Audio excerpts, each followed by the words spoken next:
अदिनिया वर्षा पुरी जिला कृष्णप्रसाद ब्लॉक चाषी मेरुदंड को दोहलाई देछे। दुई दुई थर फसल उजाड़ी देछे। पाचिला धान जमी रे पानी बुड़ी जिबा फल जमी रे गजा सृष्टि होइछे। सेही भली पानीपाग को देखि चाषी तरबर होई धान को काटी आनी निज घर सामने गदा मारी देई तापर जरीपाल घोड़ाई देइतिला। भाबिथिला सेगुड़िक सुरक्षित रहिछे, हेले एबे धान गदारू गजा उठिलानी। एभली परिस्थिति देखि चाषी एबे मुंडरे हाथ देई बसिछे।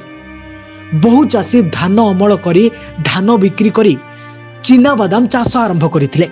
लगातार अदिनिया वर्षा से सबुको धोई नहीं गला। जमी रे गछ मंजी सबु नष्ट होई गला। चाषी वर्षकर खाद्य धान गला आउ अर्थकारी फसल चीना बादाम मध्य उजुड़ी गला।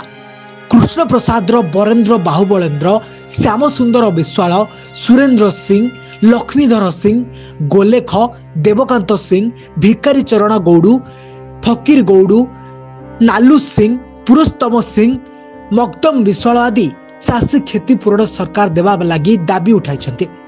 सरकार एप्रति दृष्टि नदेले चाषी आत्महत्या करिबो बोली प्रकाश करछन्ते। पुरी जिला कृष्णप्रसाद कैलाश चंद्र पट्टनायक रिपोर्ट, खबर टुडे।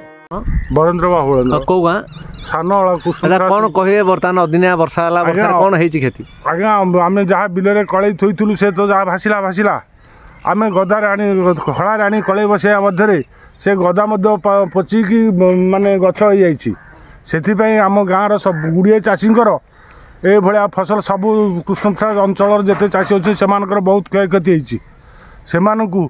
आम सरकार को जनाऊँ जदि सरकार यार किसी पदक्षेप न नेबे निश्चय चाषी आत्महत्या करेंगे।